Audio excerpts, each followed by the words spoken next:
ඔබතුමාට මතක ඇති ඉස්සර කාලේ. ඊට අවුරුදු 5කට 10කට කලින් හොස්පිටල් වල පුද්ගලික රෝහල් වල ડોක්ටර්ස්ලා චැනල් කරන්න ගියාට පස්සේ මොකද්ද තිබිච්ච තත්ත්වය? මතකද? මිනිස්සු පොළොන්නරුව ඉඳන් එනවා. මම හොස්පිටල් එකේ නම් කියන්නේ නැහැ නේද? ડોක්ටර් කෙනෙක් චැනල් කරන්න උදේ 4ට එනවා. 4ට විතර ඇවිල්ලා එන කට්ටක් කාලා ડોක්ටර් චැනල් කරගන්න. ඒතර එදාම දොස්තර මහත්තයා හම්බුනේ නැති වුණොත් ආයෙ දවසක එන්න වෙනවා. ඔහොම තමයි තිබුණේ. හැබැයි ඊට පස්සේ අපි දන්නවා ඒවා ඔන්ලයින් ගෙවන් මේ බුක් කරන්න පටන් ගත්තට පස්සේ මං හිතන්නේ දැන් නම් කවුරුවක් දොස්තර මහතුරු කරන්න චැනල් කරන්න උදේ 4ට එනවා ඇති. එහෙම එනවනම් මොකක් හරි විශේෂ වෙන උමනාවකට මිසක් තාක්ෂණීය ප්‍රශ්නයක් නැහැ. නිසා තාක්ෂණය කියලා කියන්නේ ඉස්සර අපි ගණන් එකතු කරේ මොකෙන්ද? අතින් ලියලානේ නේද? අතින් දැන් කැල්කියුලේටර් එක තියෙන. දැන් නෙමෙයි අවුරුදු දැන් 50ක ඉස්සේ කැල්කියුලේටර් එක තියෙන. නිසා තාක්ෂණය කියලා කියන්නේ අපි කරන වැඩ හරියට වේගෙන් කරගන්න තියෙන දේ. ඒක මොකොත් මැජික් එකක් නෑ. අපිට ඕවා තේරෙන්නේ නෑ. අපි පාවිච්චි කරන්නේ චූටි ෆෝන් නේද?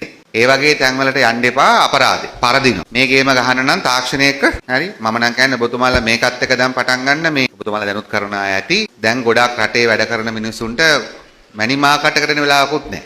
ඔබතුමාලා දන්නවා ලංකාවේ ස්පෙයා පාර්ට්ස් බිස්නස් එකක් තියෙනවනේ. ගොඩක් ඔන්ලයින් යන්නේ. අනුරාධපුරයේ දැන් පංචිකාවතට එන්න ස්පෙයා පාර්ට්ස් ගේ. එහෙන් ඕඩර් කරනවා, එහෙන් ගෙවනවා. මෙහෙ මොන හරි courier service එකකින් ගෙන්න ගන්න. ඉතින් විශ්වාසය යනෝ නේද?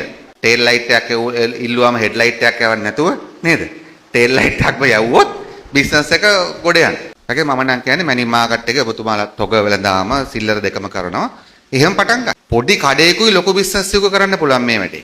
මේ දිගටම මේ ගෙවීම් ක්‍රම මම කියන්නේ ඔබතුමාලා මේ UD එකට ගෙවෙන එක නෙමෙයි.